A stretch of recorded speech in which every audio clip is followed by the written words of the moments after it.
thank you everyone for tuning in. I just again wanted to real quick thank the USGBC for their support for the net zero energy and for making this legitimate and having it be an official program.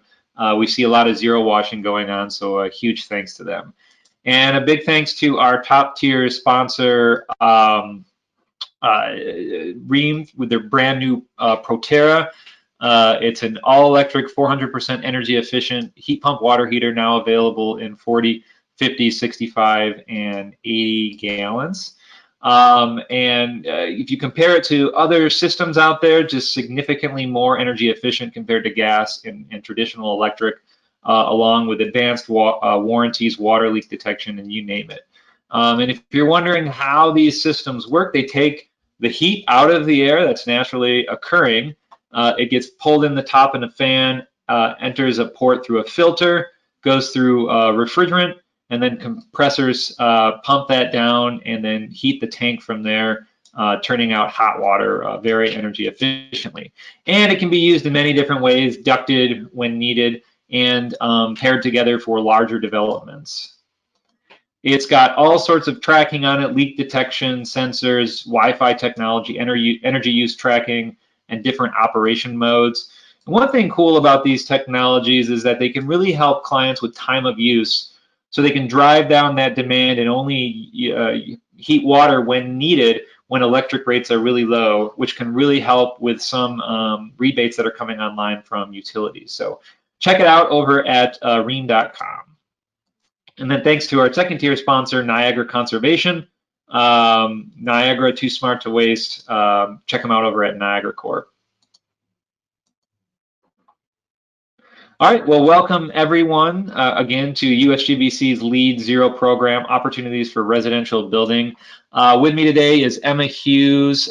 She is a true advisor and is a project manager in the LEED department at US Green Building Council and a proponent of integrated holistic approaches to sustainable design and development. At USGBC, she collaborates with industry stakeholders and networks of diverse volunteer experts, including those serving on the LEED Technical Committee, to evolve and refine the LEED Green Building Rating System. Emma supports the technical development and maintenance of LEED water efficiency and energy and atmosphere credits, guidance and associated tools, and serves as a staff liaison for the LEED Steering Committee, Water Efficiency Technical Advisory Group, and Energy and Atmosphere Technical Advisory Groups. She earned her bachelor's in the International Relations from Boston University. So with that, Emma, welcome. We're excited to have you, and please do take it away.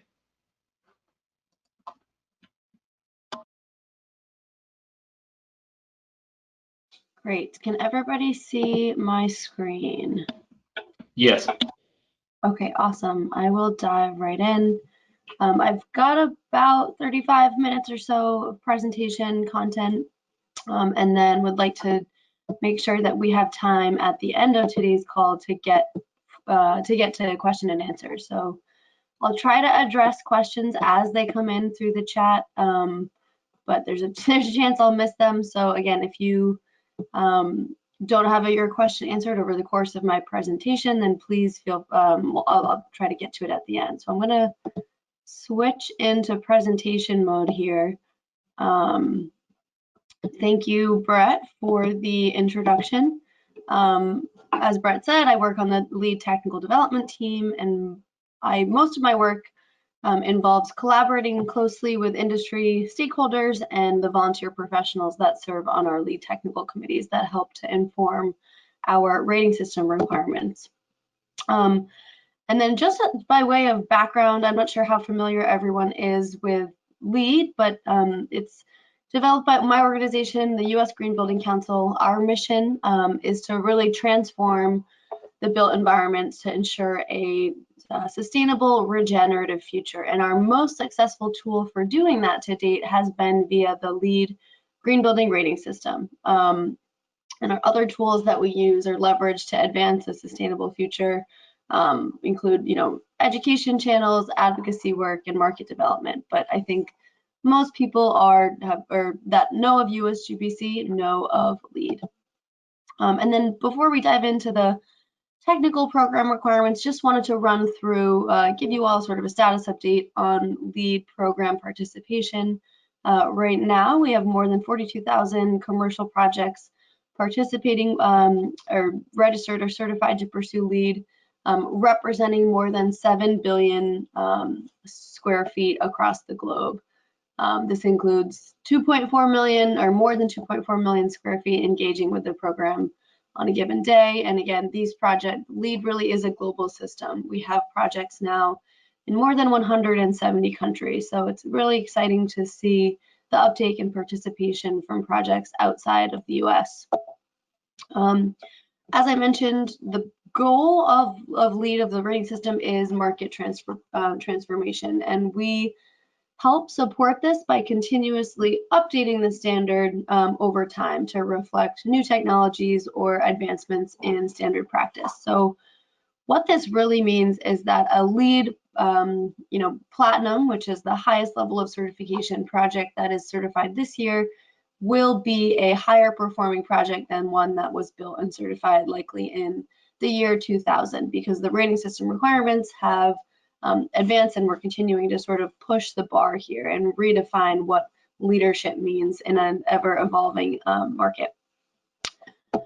The LEED system goals, I just wanted to quickly share because I think these are often overlooked when we talk about the rating system. I think taken together, these 7 goals really answer the question, what do we want a LEED certified building to accomplish? In addition to really defining what we mean by sort of a regenerative or a sustainable future, these system goals also inform the distribution of points across specific credits in the 100-point LEED rating system. So we're talking about LEED Zero Energy and LEED Zero Water today, which are these goals listed in the left-hand column here. Reduced contribution to global climate change, I will say, is the most heavily weighted in the rating system. Another way to say that is that you can earn the most points available to project teams are directly are associated with credits that directly contribute to the achievement of this goal. We have in the LEED rating systems systems for both new construction projects or building design and construction projects, as shown on this slide, as well as existing buildings, operations and maintenance, or O&M. So with our core rating systems, we're really focused on holistic sustainability performance. And the rating systems are divided into specific credit categories, which you can think of as buckets for strategies that address different aspects of sustainability, be that landscaping, site maintenance, building water use, building energy use. So our rating systems, again, are the place where we are focused on all of these important aspects of a sustainable building holistically. LEED Zero then sort of is a complement or an add-on to a holistic LEED rating system certification, and it focuses on verifying that a building is optimizing the use of a specific resource. And I'll touch more on that later on in the presentation. But the key takeaway, I think, from this slide is specific credit strategies in our core rating systems, our new construction or our existing buildings rating systems, really provide best practices and a foundation for project teams to design for and operate high-performing buildings that meet or exceed sort of net zero goals. So LEED Zero is the newest program from the USGBC, and it was launched in 2018 to really engage, inspire, and push the buildings industry toward greater achievement of these important net zero goals. Like I mentioned, it's really intended to be a complement to a holistic LEED certification. So with LEED Zero, we're going to, again, push the envelope a little further, help to continue defining and recognizing leadership, and hopefully inspire more widespread achievement of net zero goals during building operations. Before I dive into the program requirements, just wanted to provide a little bit of context, things that our development team was thinking about as we developed the LEED Zero program, which was launched in beta at the end of 2018. So the buildings industry really has an opportunity and a responsibility to reduce its resource use in face of the global issues that we're facing, most prominently of which in this context, I think, of course, is climate change. So why do we need a certification like LEED Zero? Well, as we've been tracking data on the global building sector, especially since the Paris Agreement, we've seen that buildings are not yet where they need to be to meet sort of those commitments that were made in Paris. The way that this slide describes it, it's from the International Energy Agency, is that we need to reduce emissions more quickly in order to meet sustainable development scenario goals or avoid that 2 degrees Celsius of warming. So there's some good news. I think we can all agree that buildings have generally become more efficient. So the energy use intensity, or EUI, of buildings has come down by about 1.5% per year, according to the IEA. However, this increase in efficiency has largely been wiped out or sort of counterbalanced by an increase in floor area. Buildings are tending to be, especially in the residential sector, are generally being built larger. And then we're also seeing, of course, an increase in global population that increases overall demand for floor space. So while we are seeing improvements in efficiency, we're also seeing greater demand, which ultimately propelled us to think critically about how we can incent greater action and achievement around net zero. There's some more good news, is that I think we have seen more activity relative to net zero energy buildings, at least in North America, as tracked by the New Buildings Institute. So what you see here is a screenshot of a tool that the New Buildings Institute launched last year called the Getting to Zero Buildings Database. And what this does is track net zero energy buildings across North America. I really like this tool because it shows a couple different things. One, I think the diversity of building types that are achieving net zero energy goals. And then two, the diversity of locations. So I think there's, perhaps a conception that you can only achieve net zero energy in California or another similarly very sunny location like where I live in Florida. But I think this quick screenshot is helping to sort of disabuse that theory and show that net zero or close to net zero is possible in a large variety of climate zones and building locations. We do see a large nexus here. So about actually 2/3 of the buildings that are included in NBI's database are also LEED registered or certified, which is exciting. And then while I know today we're talking about residential opportunities, there is a filter for building type. This is an interactive database for multifamily. Unfortunately, this is not inclusive of net zero single family homes. And if anyone is aware of a tool that does that, I'd be really interested to hear from you. One other thing that I wanted to point out about this slide is this distinction that NBI is making here between emerging and verified net zero energy buildings. Emerging buildings are, of course, those that have a publicly stated goal of achieving net zero energy, but have not yet demonstrated achievement of that goal during operations. And then, of course, verified projects are zero energy buildings with great, highly efficient, greatly reduced loads, such that over the course of a year, 100% or more of the annual energy demand is met with renewable energy generation. And I think this distinction between emerging and verified zero energy buildings really helps underscore the importance of third-party verification. And certifications like LEED can not only lend credibility to building owners, operators that are making these net zero claims, but they also serve as a way to very quickly and effectively communicate how your building is performing in the marketplace. So now looking specifically at the LEED Zero program, we do offer 4 distinct LEED Zero certifications for commercial projects. All of these certifications are focused on operational performance and really verify the achievement of net zero goals over the last 12 months of building occupancy and operation. And so, of course, If you are pursuing the certification, it's important to provide 12 consecutive months of performance data that shows, again, how you've been operating. And that is what our my colleagues at GBCI are reviewing in order to award this LEED Zero certification. We have two, I will say, minimum program requirements for LEED Zero. The first is what I just mentioned, which is 365 days of operational performance data that you are designating as your performance period.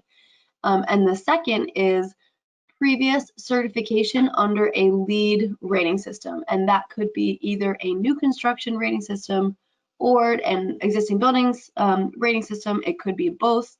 But the point is, because the LEED Zero requirements are super streamlined and again, focusing on a net annualized calculation of one specific resource, we wanted to make this program available to project teams that have gone through a more comprehensive LEED rating system certification and demonstrated their attention to and commitment to advancing a holistic sustainability outcome in their buildings.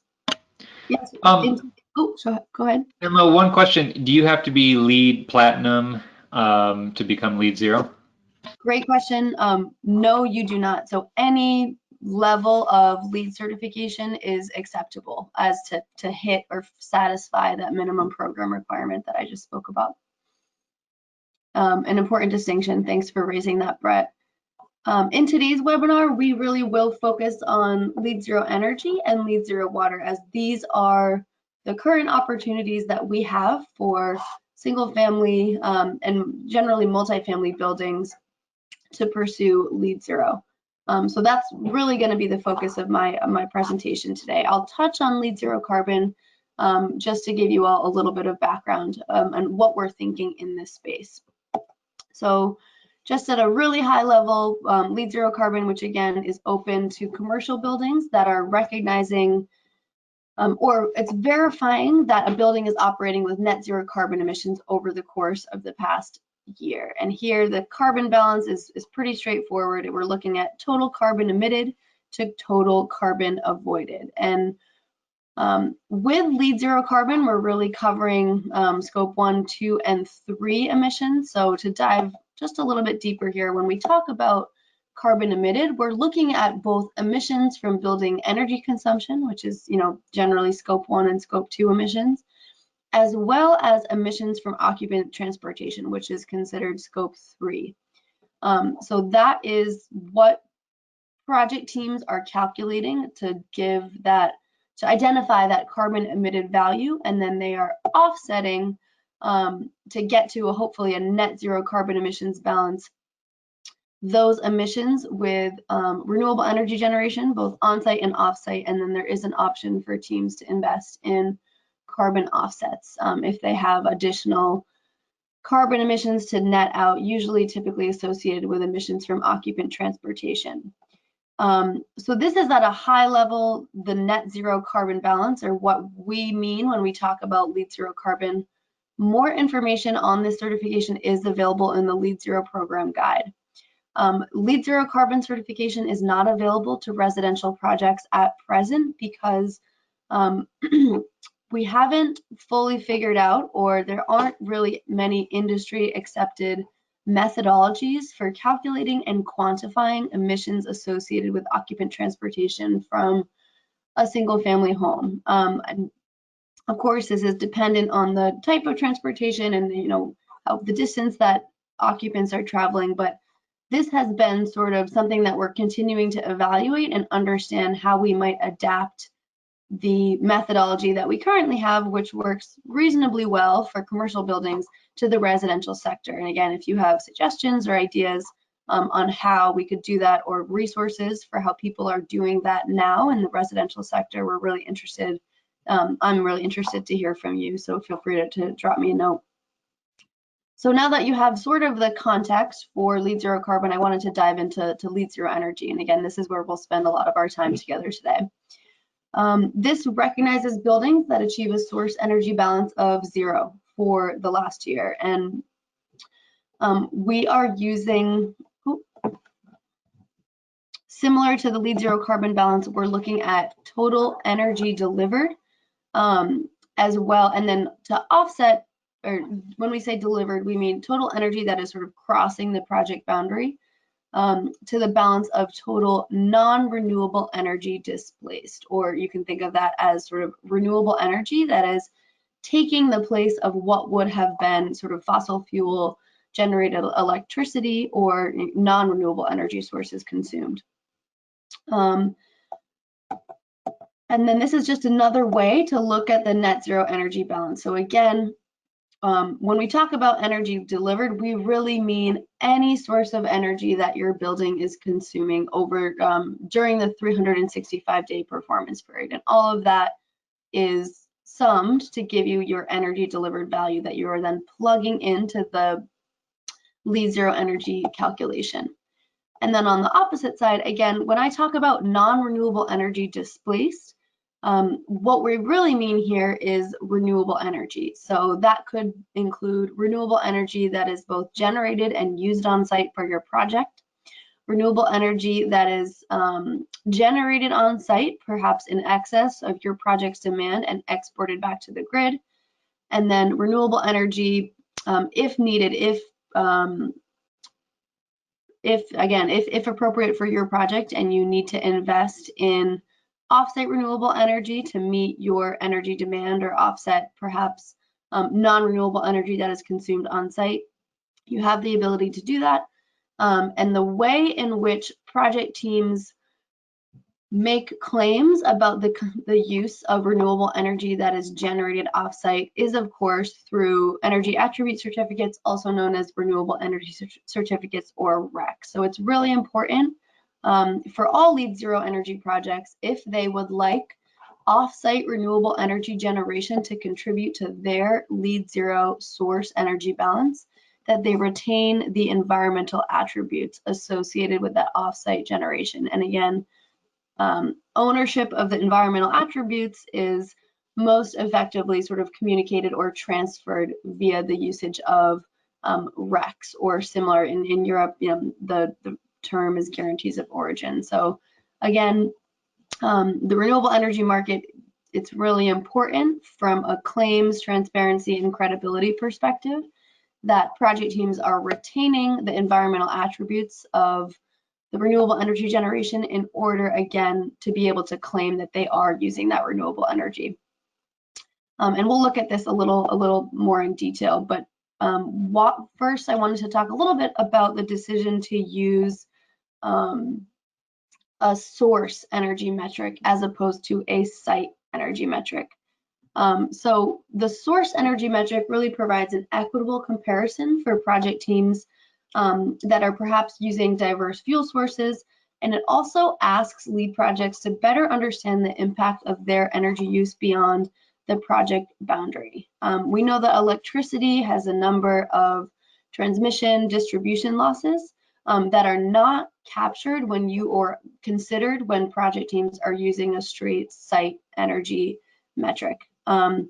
What I have here on the slide are the site to source ratios from the US EPA. These are those used for the Energy Star Portfolio Manager program. And these are the factors that most teams globally, I think, will use to convert their site energy consumption into its equivalent source energy units. Project teams that are located outside of the US can use the Energy Star factors that are again shown on the screen, or if there is a reputable source of site to source ratios or site to source factors in the country where the project is located, then they can propose using those for the LEED zero energy calculation. And then just looking a little bit closer at the site to source ratios, you'll see renewable electricity, that's the second row in this table here, has a source energy conversion factor of 1. And the reason for this is because there is no conversion. If you are generating electricity and consuming that electricity on site, the distribution losses or the transmission losses are very, very minimal. Excuse me. This electricity, the first row in this, the grid purchase, The site to source ratio is 2.8, again, reflecting the fact that there is a significant amount of loss from the power plant to the actual end unit of energy that is being consumed by your project. And this source energy conversion factor, there's an entire sort of paper that EPA publishes that explains how they developed 2.8, but you can think of this as sort of a national average. And so that, I guess I'll leave it there for today's presentation, but happy to answer further questions about these specific ratios. And of course, I think Energy Star does a good job of explaining where these site to source ratios come from. So again, looking back at the LEED source energy balance, again, we're looking at total energy delivered and total non-renewable energy displaced, or total renewable energy that is either generated and consumed by your projects or generated by your project and exported back to the grid, or as a last resort, if necessary, purchased by your project from an off-site renewable energy generating asset. So when we're looking at total energy delivered, what we need to do is take the project's site energy consumption and convert that to the equivalent source energy units. And of course, we do that via the factors that I had just shown on the previous slide. So you're going to take, for example, your annual electricity consumption as shown on your utility bill and apply the appropriate source energy conversion factor, and that will give you total source energy delivered. Then now looking on the other side of the equation, talking about total non-renewable energy displaced. What we mean by this, of course, is renewable energy that is either generated on-site and exported or generated off-site is going to be multiplied by the equivalent, by the source energy conversion factor of the energy source that it is displacing. So all this is to say that off-site renewable energy, to convert that investment into the equivalent source energy consumption, you're going to apply the source energy conversion factor for electricity, because again, in theory, this renewable energy is displacing another source of non-renewable energy on the grid. Energy that is generated and consumed on site is actually going to be subtracted from the total energy delivered prior to multiplying your electricity basically from the grid by this source energy conversion factor. So renewable energy that is generated and consumed on site is actually weighted the same as any off-site investments in renewable energy. It's not, and then the LEED Zero guide, I think the specific examples that we have for calculating LEED Zero energy, excuse me, make that explicit. But again, because we have that site to source conversion, renewable energy that is generated and consumed on site is not crossing the site energy boundary.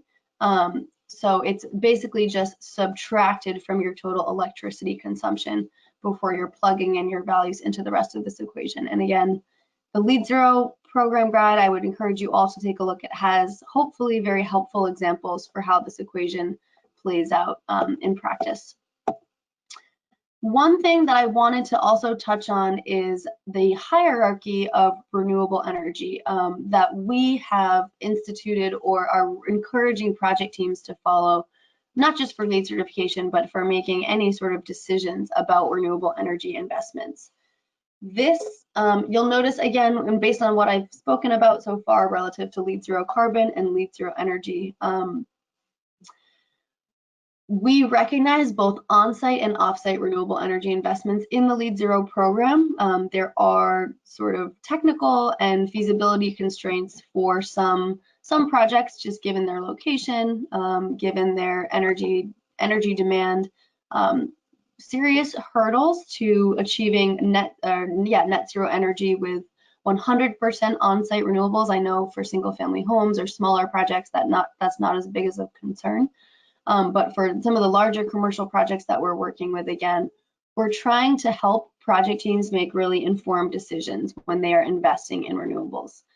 So this hierarchy helps hopefully teams maximize their environmental impact, and ideally bring new renewable energy generating assets or generating resources online. So of course, at the top of our hierarchy is on-site generation. If you're putting a solar installation on your project roof, you are of course directly responsible for catalyzing new renewables generation. And that's of course one of the goals of this program, is to increase sort of LEED project engagement and investments in renewable energy, and increase demand for that, globally, or wherever we can. If on-site generation is not an option for your project, then I think the next best option would be local. So perhaps a community solar garden or similar contract, maybe offered via the local utility. Other offsite generation projects, I know some of our, and that should say virtual power purchase agreements for number 3 here, but some of our other commercial projects have, with greater capital to invest, are looking at ways that they can be responsible for bringing on a new generating asset, perhaps not in their grid region if it's already saturated with renewables, but in locations where the relative grid mix for electricity generation is skewed towards fossil fuels. And then lastly, item 4 on this list is basically a different way to describe offsite renewable energy investments. And again, the way that those are tracked and communicated in the renewable energy market is via the usage of RECs, or also known as energy attribute certificates. So I'm going to switch from my presentation now to the spreadsheet that we have put together for project teams that are pursuing, or for residential projects that are pursuing LEED Zero Energy. So we sort of talked through the program requirements and the important considerations, what we're looking at when we talk about a LEED Zero Energy project.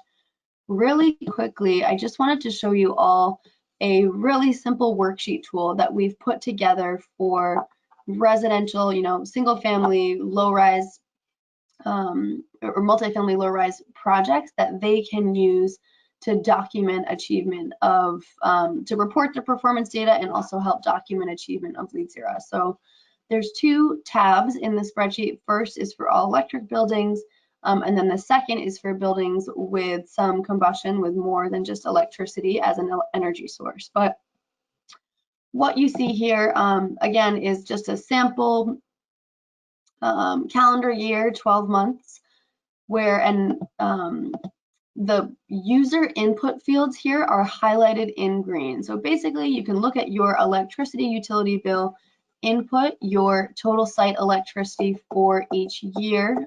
If that works for your performance period, of course, you can manipulate the bill date and the span of service, as well as any renewable electricity that is generated and used on site in kilowatt hours. And then based on the inputs, the spreadsheet is going to automatically calculate total source electricity delivered. And basically what it does is take your total site electricity consumption from the grid, subtract any electricity that is generated and used on site by your project, and then multiply the remainder by the appropriate site to source ratio for the fuel source for electricity. So these EPA source to site ratios are included just for your reference on the spreadsheet. So what we're basically doing is taking the 20 kilowatt hours that that we're left with for energy delivered after you've subtracted your renewable energy that is generated and used on site, and multiplying it by 2.8, which is of course the site to source conversion factor for electricity. So then you have the first half of your LEED Zero Energy equation. The other half that we're looking at is non-renewable energy displaced. And this is basically if you are exporting back to the grid excess renewable energy that perhaps exceeds demand by month, you could input that value here. And if you are procuring, if For your project to get to net zero, you need to procure renewable energy off-site. Typically, that's done if you're investing in something like RECs. That's done either quarterly or on sort of an annual contract. And you could either, divide by 12 if you wanted to input it by month, or if you have a quarterly contract, entering these values appropriately. So this on columns F and G are where you're going to actually log your total offsite renewable energy procurement, as well as any energy that is generated on site and exported back to the grid. What this spreadsheet does is combine these together, kilowatt hours plus kilowatt hours. And again, we are multiplying it by the site to source factor for any non-renewable energy that it is displacing, or in theory taking the place of, which is again fossil fuel generated electricity, the site to source factor for which is 2.8. So that's going to give you this value here. And then this, I'm not sure why this isn't calculating, but once the project team has input all of these values, this summary table down below is going to give you your total source energy delivered minus total non-renewable energy displaced. And the way this nets out is that you are basically at a net, you are basically at zero here, right? So 56 minus 56, you are achieving net zero. And then once you have completed this spreadsheet and you get this result, you can go ahead and submit to GBCI. If you're completing this spreadsheet and you realize, I'm not quite at net zero, then there is an opportunity, of course, to invest in further offsite renewables and increase the total value of non-renewable energy displaced and get you a little bit closer to that net zero source energy balance. This second tab in the spreadsheet, it looks scarier, but it really is the same exact thing. The difference here is that we've just broken this out to account for multiple energy sources. So you could be electricity, could be natural gas, could be propane. All of this, you're just going to input the appropriate value for each month or service span as indicated by your utility bills. The spreadsheet will automatically sum your total source energy delivered based on your consumption values that you're inputting in these green columns.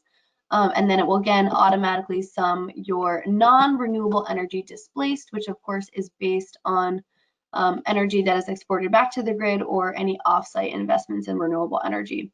And this summary table again will tell you how close or how far you are from demonstrating a net zero source energy balance during building operations. So this spreadsheet again was developed specifically for single family homes and smaller 4 stories or less multifamily projects that might be interested in LEED Zero energy. If you have a commercial project in mind or perhaps a high-rise multifamily projects, then we would recommend that you use the ARC performance platform to input and share your performance data. Any project can use the ARC Scoroo performance platform free of charge to input and track their resource consumption, specifically energy and water consumption over time, free of charge. For single family homes, we're trying to make this a little bit easier by just providing this spreadsheet that you can cross-check with your utility bills. And there is potential, I think, in the future for the ARC platform to update its sort of functionality and data analytics to be more specific to specifically the single family homes residential market. So that platform, I think, was initially developed for commercial buildings, and we're evaluating right now how we can make that more relevant and simple for single family homes projects to use. So that's just sort of some of the background that we have, and one of the tools that we're making available as requested by project teams to track and report their zero energy for the purposes of this certification. So thanks for that little detour. I'm going to hop back to the presentation and look now at LEED Zero Water, which is the other opportunity I think that I see for residential projects that are pursuing LEED Zero. So with LEED Zero Water, we are recognizing buildings that achieve a potable water use balance of 0 for the past year. And here on this slide, you can sort of see at a really high level what we mean by a water balance. Here we're looking at total potable water consumed to total alternative water used or any water returned to the original source. And this next slide is basically a breakdown of what we mean when we're talking about the 0 water balance. So again, on the potable water consumed side, I think that one's pretty straightforward. Most people have that information available to them either through metering or hopefully their utility bill. For when we're talking about offsetting that with alternative water sources and water return to the original source, we recognize a number of alternative water sources, both offsite, if your building is connected to a utility or community scale alternative water system. In California, I know they call those sort of purple pipe systems. So that is eligible as an alternative water source under the LEED Zero Water program requirements. And then, of course, we also anticipate seeing more innovative on-site water reuse strategies, such as captured rainwater from the roof, captured stormwater, other sort of gray water reuse, other applications, safe applications for on-site water reuse. And then lastly, when we talk about water returned, what we really mean is water collected from building systems, green infrastructure systems, or any on-site treated wastewater that is returned to the original water source. So basically, it is on the project team to demonstrate how they are returning this water to the original source, be that via infiltration through the green infrastructure systems, or treatment and treating wastewater prior to discharge, so as to preserve not just the quantity but also the quality of water returned. And then similarly, just like the zero energy, if your balance is less than or equal to 0, then you can submit for certification. LEED Zero, we have had LEED Zero Energy, a LEED Zero Energy homes project, and I have a slide on that in a couple minutes here, comes through certification. We have not had yet any residential LEED Zero Water projects that have achieved certification. So really interested to hear from the market and from teams that are evaluating pursuing this, how these requirements are aligning with their goals and the way that they're tracking water. Of course, because we require meter data for LEED Zero Water, metering is critically important to be able to report that performance data and demonstrate that you're hitting these goals to GBCI as part of the certification review. Hey, Emma, real quick on water returned. Does that mean that there is no other stops it makes on the way? So for example, a lot of folks in the city return their water to a wastewater treatment and then it goes to the original source, like Lake Michigan, for example. We pull it out of Lake Michigan, use it, treat it, put it back. So it does go back, but it makes a couple stops along the way. So does that mean there are, when you say return, that there are no stops, or how does that work? Yeah, I think if you have a specific project scenario in mind, we're happy to discuss further. But I think in general, when we talk about water returned, it's water returned by the project that is pursuing the LEED Zero Water certification.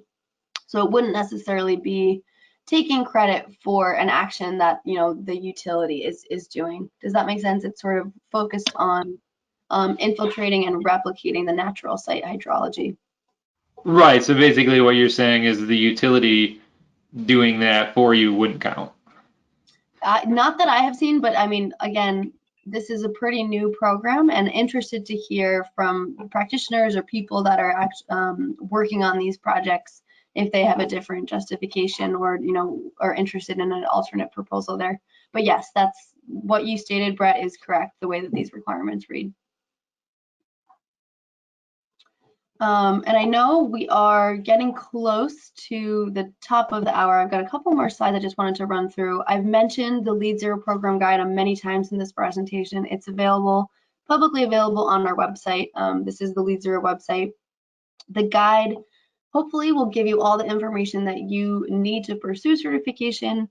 providing a breakdown of each of the LEED Zero program requirements, and it also specifies, required documentation. So we want your performance data, and there might be a couple other pieces of documentation that GBCI needs to review to confirm that performance data, again, such as utility bills.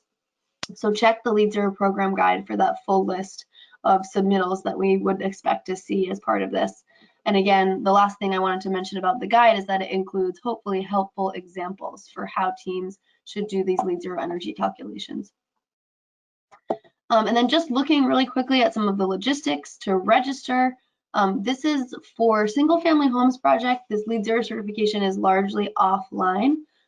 So you would need to email leedzero@usgbc.org, and our customer service team will respond to give you instructions and next steps for signing the LEED Zero certification agreement and processing payment. And then once you have taken care of those steps, the next step in the process is providing your documentation, again, in the form of perhaps that spreadsheet if you're pursuing LEED Zero energy, and any supporting utility bills to corroborate the values that you're putting into the spreadsheet. And then after that, GBCI will review.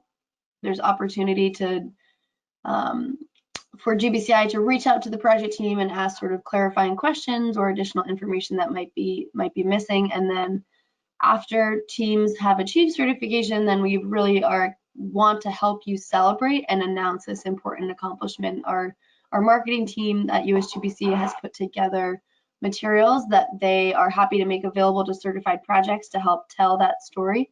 Because again, the purpose of this program, while we want to lend credibility to net zero claims in the market, we also really want to inspire other projects to sort of take the plunge and target and pursue net zero performance during operations. So excited to work with future potential teams to help celebrate and communicate the important work that you guys are all doing.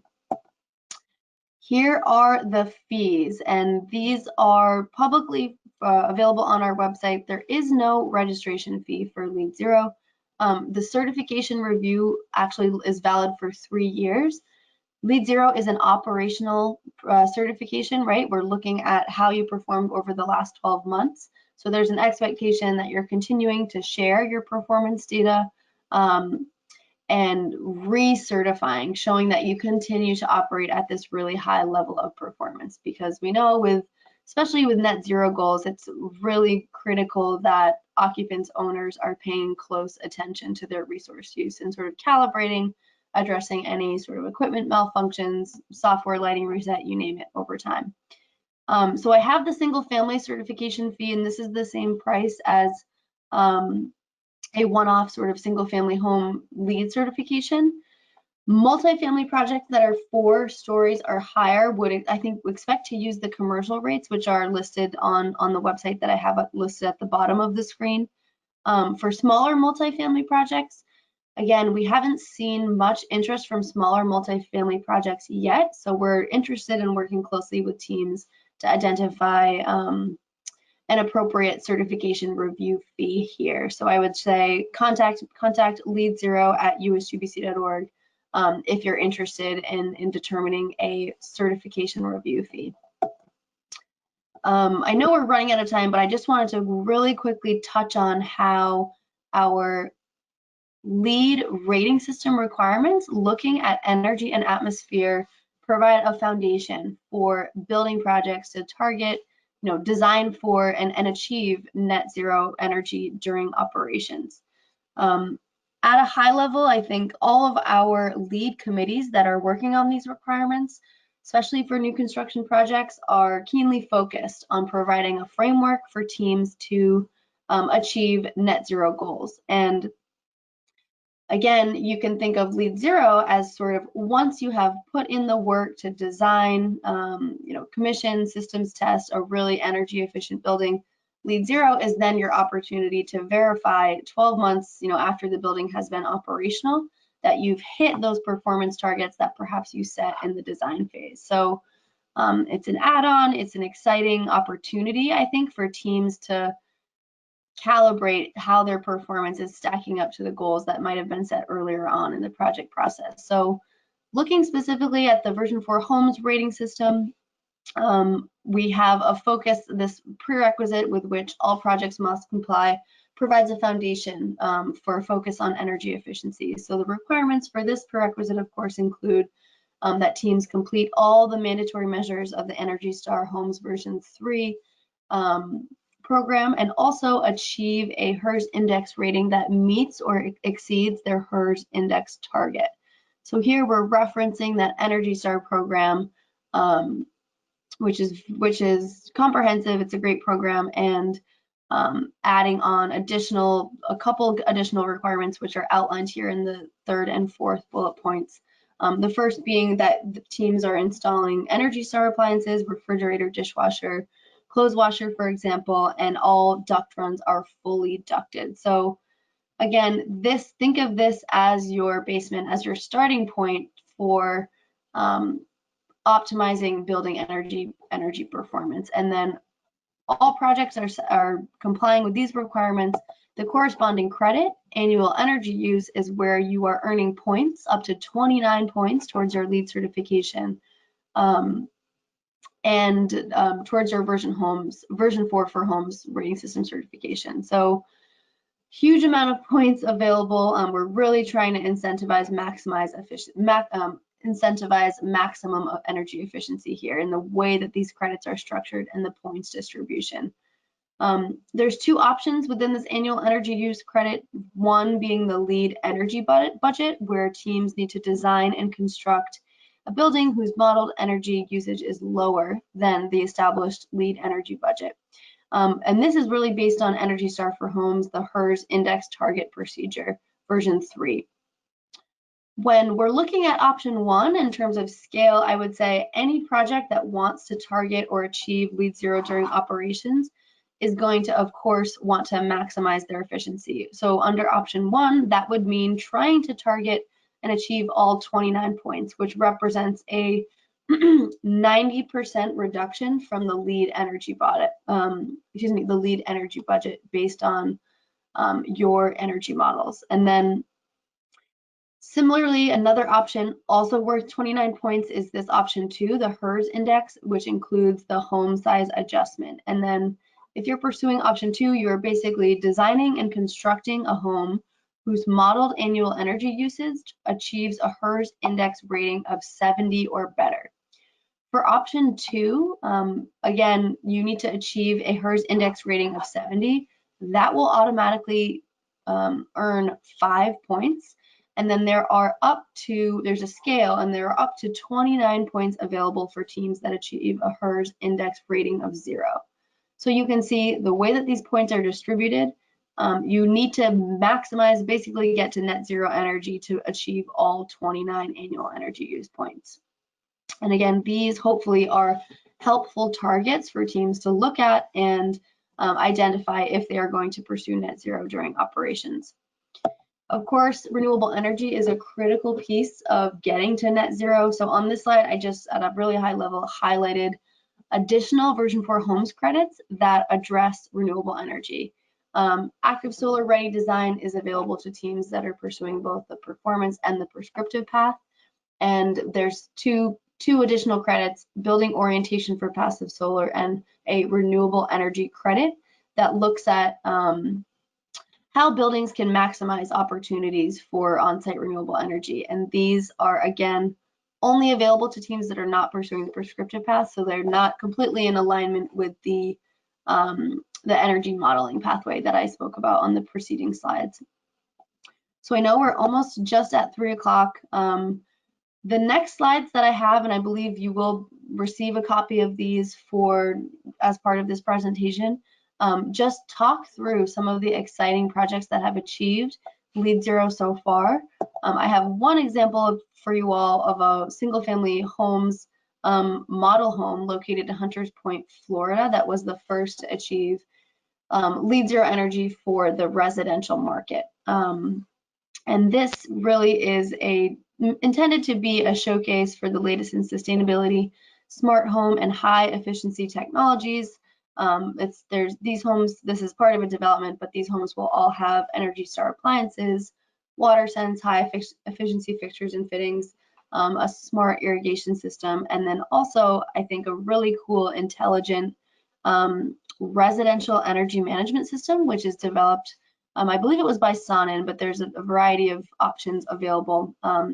But this energy automation technology allows for or provides sort of backup power functionality both before and during a grid outage. So there is a sort of on-site solar as well as an accompanying storage system that helps maximize the consumption of the on-site renewables that are generated. And in this way, I think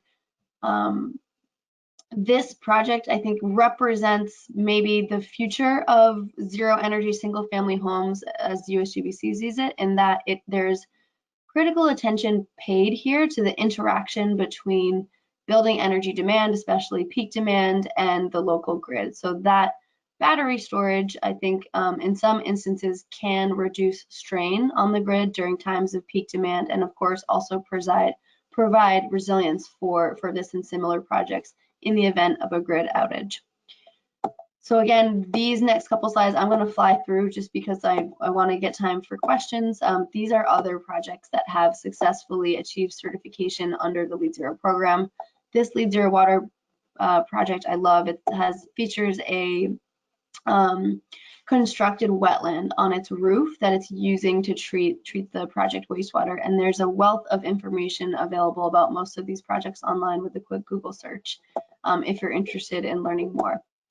So to close out, I have my contact information on the screen. I'm ehughes@usgbc.org. Happy to follow up with anyone if you have questions or just want to chat about how you see these program requirements playing out in the markets that you're working in. And then I think your go-to resource for any general questions about LEED Zero or to register a project for certification, those should go directly to leedzero@usgbc.org. So that's our customer service email for this program. And with that, I guess I will pass it back to Brett to see if any more questions have come through the chat. Hey, yeah, can you hear me, Emma? All right. I can. Great.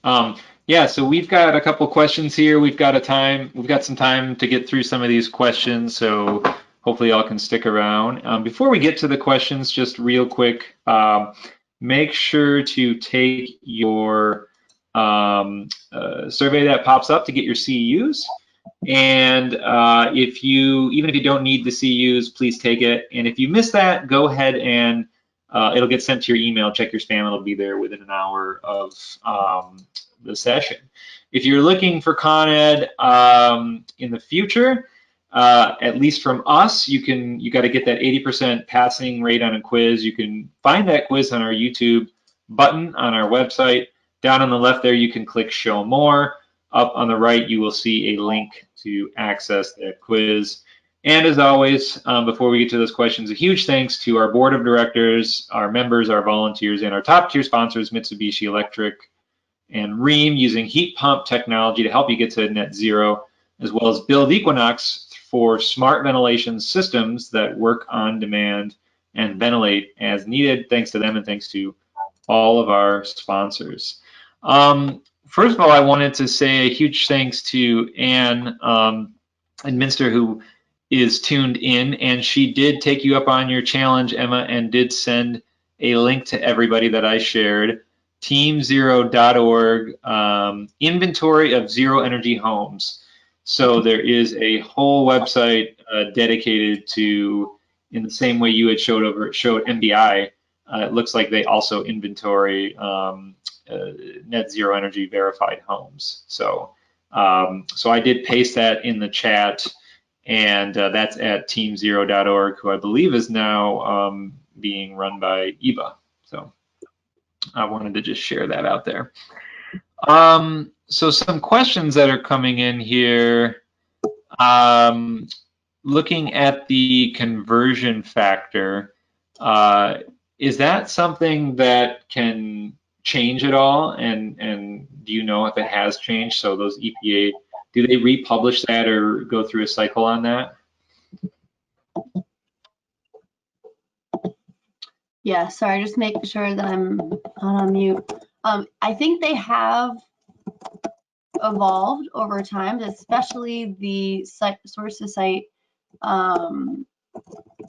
ratio for electricity. I think it used to be something like 3.2, and it's sort of the electrical distribution system in North America has improved slightly over time, and it's now down at 2.8. So yes, my understanding is that EPA does update those values from time to time. And I'm going to share momentarily in the chat here the direct link to that technical reference, the site to source descriptor basically from the EPA website, where they talk about how each of those factors were developed. Great, thank you. Talking about factors here, a question and sort of a comment, but mixed together, is first of all, the comment really, the comment is, those natural gas conversions. There's a concern, especially on these studies that have been done. Google did a big study where perhaps the leakage rate of natural gas pipes do account for a much larger factor loss, maybe on par, if not larger, than the electrical line loss. There does seem to be some evidence of that. So taking that and then thinking, okay, if you look at anything we burn, combustion, right? The reality is, something we've always thought or said is that you could have 10,000 solar panels, but those can't take back that combustion out of the air, right? Something you're burning. So with those ideas in mind, is USGBC evaluating how it's referencing EPA and considering combustion in consideration to projects that we're starting to see a huge shift towards electrification? Yeah, great question. And I think the answer is yes, absolutely. This is a hot topic, I would say, amongst our LEED committees right now as we think about what's next. Those of you familiar with sort of the LEED development cycle might be aware that right now our committee members are working on finalizing LEED version 4.1 for rating system, public comment, and member ballot. And I think in conjunction with those version 4.1 focus conversations, we've been thinking about what's next, right? At what point can we, potentially be bolder when it comes to incentivizing or requiring electrification, while still meeting our mission of sort of green buildings for all within a generation? Because we definitely recognize electrification as the future for building energy consumption. I think it's massively important to send that market signal and give project teams the tools, the information that they need to make the switch from combustion to electrification of things like, service hot water or similar. And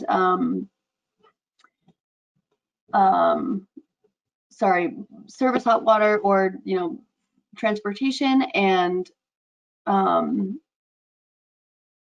so that being said, the flip side of that is I think there's a perception, especially among commercial developers, for example, that it's not as efficient, or there's a consumer preference in kitchens for combustion, for example. So we're sort of trying to collate all of these market perceptions, market realities in some cases, with the fact that we need to move quickly and we need to move now in terms of accelerating that transition towards all electrification. So the short answer to your question is yes, we're definitely evaluating it, and stay tuned. I think we should have more exciting announcements to share relative to LEED's future and how we're continuing to evolve that system to advance decarbonization in November at Greenbuild.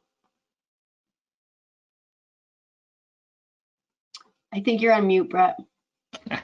Considering the LEED Zero, or some of the considerations you're making, this question is, it seems that site source ratios being used are national averages for the US, not based on one of the 26 E-grid subregions to reflect local generation mixes. So is that something else you're taking into consideration? Does that sound familiar to you at all? Just the fact that there's regional variations in yeah, I think we recognize that, but it's really challenging to develop a program. I think let me back up. I think in general, USGBC's area of expertise is buildings, right? It's not necessarily electrical infrastructure. So for understanding that, we find it cleanest and most equitable for project teams to use these sort of national average ratios, especially when it comes to that site to source conversion factor. For LEED Zero Carbon, when we're looking at calculating emissions from energy usage, we do recognize e-grid emissions factors, which are, slightly more granular than a national average. They're by e-grid region. All that is, and so we try to have sort of standard or default ratios for both emissions and site to source for all project teams, because again, from a comparability perspective, I think that's important, and to make sure that the program requirements are, as stringent or as lenient, regardless of where in the world they're being applied. That said, like I said, especially outside of the US for the source to site ratios, these are squarely based on the North American market. So if there is a governmental agency, university or other reputable sort of disinterested, maybe not disinterested, but other reputable organization that is responsible for developing these factors that are specific, and they also have a transparent development process, so they're able to say, similar to the way that the EPA publishes sort of the technical background for these ratios, this is how they were developed, and I think that's something that we can definitely consider for teams. And I think on the carbon side, we were just talking about accelerating decarbonization. There's generally an understanding in the buildings industry that we have to be a little more hyper local, right? And when we talk about grid responsive buildings, you need to be aware of the way that the utility grid in your neighborhood or in your utility service region is operating. So we provide the default factors and are interested if teams have alternative factors that they would like to propose and justify that they should use or be able to use for their project. But again, I wouldn't say that the project team can come up with these ratios by themselves. Like, we would really expect the project team to say, hey, look, here's another, reputable independent organization that's developing these, and here's why we think they're more applicable for our project. So it would be sort of a conversation with USGBC and GBCI if you're going to look at alternative ratios.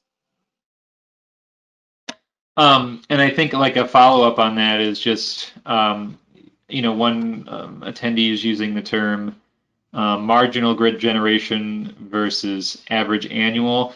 I'm thinking, when I hear that, I'm thinking, and he had mentioned what's going on in California, where maybe they're starting to look more at rewarding for maybe time of use, or like when actually energy is being used rather than across the entire year.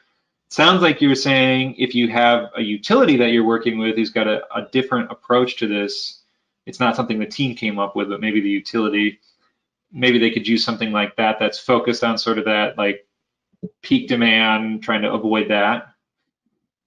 Absolutely, yes, that's really a great question. And I think what I will just share via the chat is the new LEED version 4.1 rating system language that we have available for, and this is actually in our commercial rating system, but it speaks to the question. I think for the first time in LEED version 4.1, we have introduced a carbon emissions metric as a way to gauge energy performance. So we now are using a split metric of carbon emissions and cost to earn points under the optimized energy performance credit.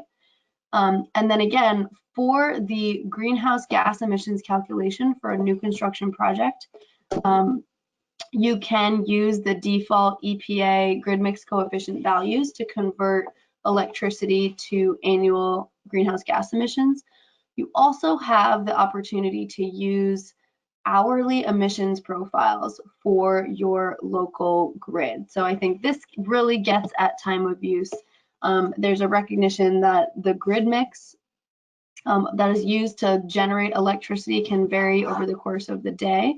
leading to some times of day or night that are, comprised of more or less renewable energy sources. So in version 4.1, for the first time, we're hoping to work with the buildings industry, get the buildings industry more familiar, more comfortable with using greenhouse gas emissions as an energy performance metric, and then also introduce the usage of more granular emissions factors when you're looking or planning for a really low carbon, high performance building. Hourly emissions factors, of course, would be ideally sourced from the local utility. The U.S. Environmental Protection Agency has an avoided emissions and generation tool that can also do this. It's not necessarily a perfect fit with the energy model inputs, but it is a publicly available tool, which is why it's the one that we're referencing in our rating system requirements. So if projects have access to more granular, more dynamic emissions data from wherever they're located, then yes, I think we're really interested in seeing teams leverage that to make more informed design and operational decisions. So that's a great question, and there's a little bit more information about that in the LEED Zero program guide for those interested as well. Yeah, great, thanks. So just to be sure, if somebody, a lot of times the utilities will give out big incentives to own those RECs, right? And so what happens then if the RECs, can you count the solar that you're using to draw down your own energy that you don't have to buy from the grid for this, even if the utility owns the RECs? So if you are generating and consuming renewable energy sort of within your LEED project boundary, then yes, that is perfectly acceptable to contribute to the LEED Zero energy balance, because again, thinking back to that site to source conversion, that energy is never leaving the project site. It's never going beyond the project boundary. And so it's sort of, again, subtracted from your total electricity that is pulled from the grid. So if, again, there's no conversion of that energy because it's, again, contained within your boundary. Okay. So you and I have talked a little bit about this, and I want to bring it up here and have a conversation. And maybe if we have time, I even have a little quick exercise maybe you can help me through here with. But we have a lot of, right, we work with a lot of builders and architects who really hand the keys over to their occupants, especially in single family, even in multifamily, right? You're a builder, you're an architect, you hand it off to the property manager and see you later. So you almost sort of turn over this ability to hit net zero. You sort of lose, if you want to be an architect or a builder that says, hey, I build to net zero, I designed a net zero, but you've turned that risk over to, an occupant to really mess it up, or, maybe not, maybe they can make it helpful. How can you address that just on a high level? And then I have some more other detailed questions, in regards to that. Sure. Yeah, I think that is critical. That is the question that we ask ourselves when we're looking at updating the rating system, not just for residential, but for commercial projects too. There is a real challenge, right, associated with translating all the capital expenditures that are going into a new construction project that is achieving, LEED Zero for new construction, and then ensuring that all that momentum and all that information is carried through and made available and actionable to the building owner and the building occupants, after the architect and the design firms go away and they, or the LEED consultant helps you achieve that initial certification. So I will just acknowledge that that's a huge challenge for all buildings, regardless of type or building location. The fact of the matter is buildings in operation just tend to have a smaller budget, maybe less staff resources to dedicate to something like this, to something like pursuing a third-party certification. And that, I think that's reflected in our program participation. LEED has historically had the best success for new construction projects. You get your plaque on, the front of the door, and then everybody, sort of what goes on to the next project or what's the next thing. I think with LEED 0 and with our version 4.1 for operations and maintenance rating system, the way that we have significantly streamlined the version 4.1 for operations and maintenance and rating system, and then similarly with LEED 0, explicit focus on performance. Like, what is your meter data saying? How are you responding to that data and using that to improve efficiency during building operations? Those are two ways that we're trying to better connect, I guess, all of the work, the decisions, the goals that are established in the design phase, and throughout construction, with the actual day-to-day operating the buildings, because that is a gap, I think, now, in that it's not, that transition isn't always done seamlessly. You can install the most sophisticated, high-tech, building automation system, or schedules for your building HVAC, but if the person operating the building doesn't know how to use them, then it's sort of a waste of embodied carbon and financial resources. So all of that is to say, the way that we're structuring these programs as add-ons that hopefully people are thinking about as they're establishing these design goals intends to help make that transition smoother. And our continued focus on building performance and measured data ideally will give owners, operators, occupants the information that they need to make good choices and decisions when the building's live. Well, I was hoping you could help me out with something. I just wanted to kind of see how this could work. So obviously on single family and small multifamily projects, we use something called the Home Energy Rating Certificate. And maybe some of you on this call will recognize this project, but I removed the address. So this is a real certification of a LEED project, a LEED Platinum project. And so it got a HERS of 4, really close to 0. And if you look on the right here, you'll see this energy data, and you will see the total use, 11.1 MMBTUs per year. So what I did is I took that plus the solar here, and you can assume the project is going to use about 13,000 kilowatt hours a year is what it's predicting. And to be honest, anecdotally speaking, we find these things to be pretty accurate to actual utility, within 90% accuracy. And then if you take the 33, the negative 33,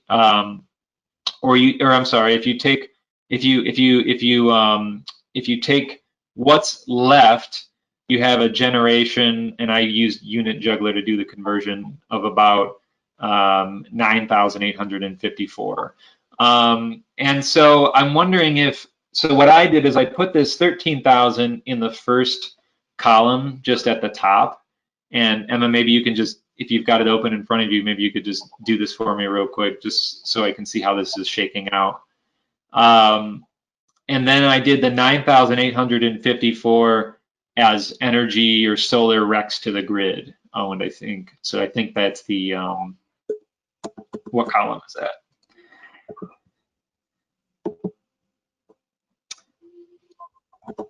And assuming this is an all electric project, is that correct? Yeah, so this is 100% electric. And so what I think is it gave is a total of 9,116.8. Is that what you're getting to?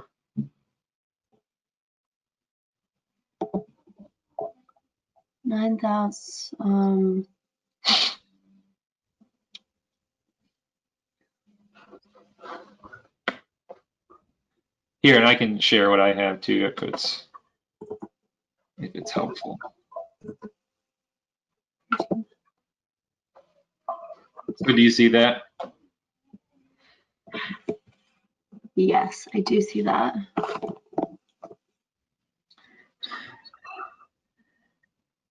So what I was trying to figure out is, let's say this is done in the design stage or even at the final stage, right? And you hand it off to the homeowner.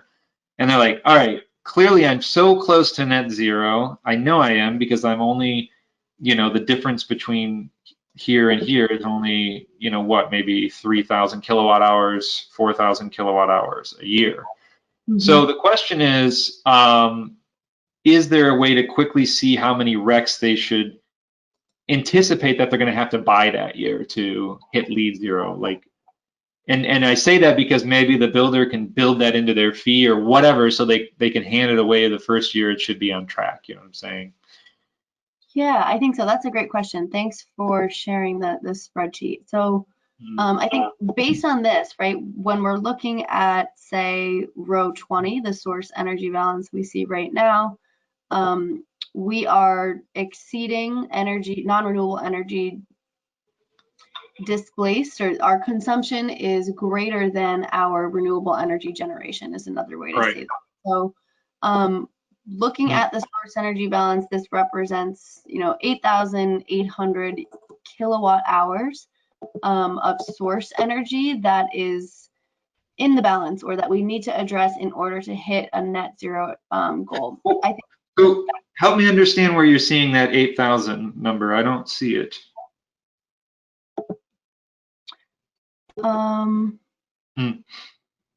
It should.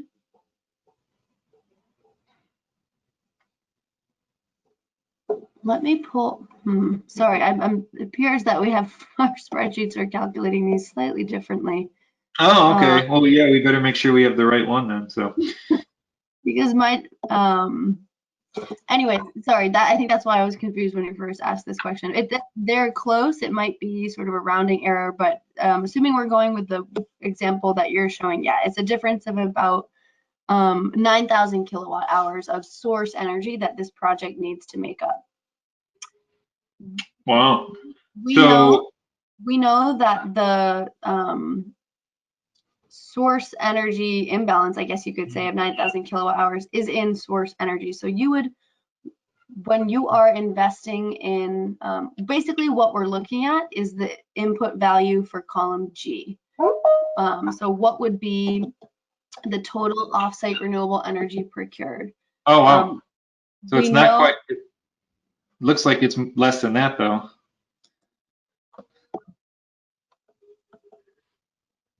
So we know that sort of the difference between renewable energy delivered and non-renewable energy displaced, and we know that, again, to hit zero, you're going to want to invest offsite because your on-site generation isn't exactly getting you there. Right. Two ways that you can do this. The first, I would say, is just play around with column G and input various values to get to, so that the spreadsheet eventually shows you how far you are along to net zero. A really easy way to do this is just to simply take the source energy balance, either in column 15, this red value, or column 20, and divide it by the site to source factor that was applied, and that will automatically give you the value in site energy of RECs in which you need to invest to get to net zero energy. So which number am I dividing? Which, sorry again. It would be column B20. So it's basically, we know that B20 represents the distance you have to go to get to zero. Yep, nope, I got that one. What was the second one though? So then you would be dividing by the site to source ratio for electricity in order to get the site energy value, or site energy kilowatt hours of RECs that you need to invest in. Site to source, I'm struggling on that one. Which one is that? It would be 2.8 for all instances, because again, it's electricity. Oh, okay. So you're saying the balance we need is 3,256. Yes, and that basically gives you that is the amount of RECs that you would be investing in to make up and sort of net out a net zero energy performance for the period that you've identified. Okay. And so is that source energy balance? RECs, again, you are purchasing them sort of based on site energy, and we know per the calculation in column H that this value is going to be multiplied by 2.8, because in theory, again, this offsite renewable energy is taking the place of electricity on the grid where it's exported to. Right. Now, so again, kind of going back to this sort of scenario where, again, the builder is handing the keys over, right, to these homes, and they're saying, hey, you know, we got you as close as we could. You can certainly have a more efficient lifestyle and operate the home lower, right? I mean, you can keep the heat off and, leave your house and never go back, which can't happen right now. It's actually the opposite right now, right? So that's one. But the other one is like, hey, here's a gift certificate to your local Rex, 3,200. We're going to get you there that way.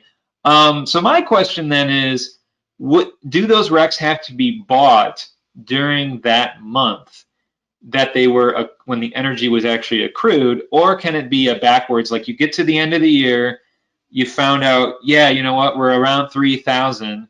Now we're going to go buy a rec on the market, wherever, or go buy community solar that's worth, this much in our neighborhood if we're lucky enough to have that. Does it have to actually happen before, during, after, all, or how does that work? Sure. I recommend that it happen definitely towards the end of the performance period, because again, your metered energy performance data is going to determine the required investments in renewable energy, right? So you would want to see actually the balance of energy consumed to renewable energy that is perhaps generated on site. You would want to see how that is netting out before you're going and investing in offsite renewables or RECs. So my recommendation, I think, if you're confident in the model, you think it's a very good predictor of how your building might perform, I think you can use that as a reference point. But I would recommend definitely making that investment towards the end, maybe even at the end of your performance period, just so that you're confident that you're getting the appropriate amount and it accurately reflects the building energy consumption over the past 12 months.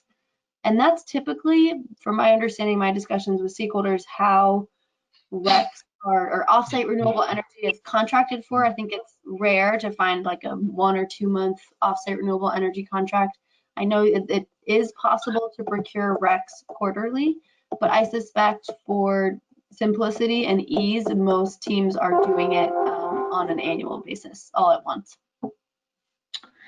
Well, Emma, this has been great. I'm really excited. GHI, we want to help all of our LEED projects and anyone, even our non-LEED projects, help you guys take that next step to net zero, single family, multifamily. And hopefully, Emma, maybe we can have you back on for, more in depth on zero water. I think that's fantastic and glad you brought that up. So again, can you just remind everybody where they can go to learn more if they want to start looking at LEED Zero? Yes, of course. And thank you everyone so much for the discussion today and for the great questions. Like I said, happy to continue the conversation offline via email, and if Brett lets me come back for a future webinar.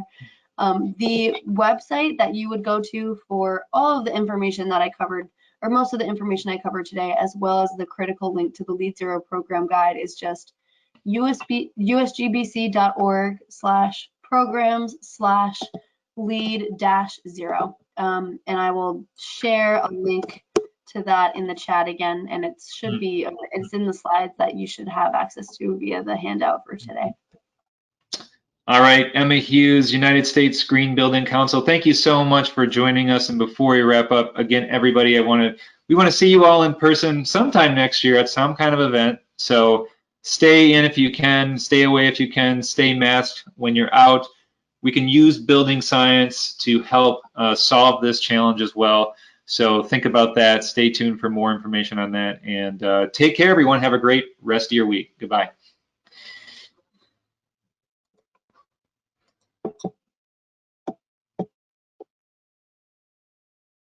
Be sure to check out all of our courses available online that you can watch anytime and anywhere to pick up your CEUs. Before you go, make sure to subscribe to us on YouTube to get weekly updates and stay up to date on green building science courses, webinars, and home tours. Thanks again.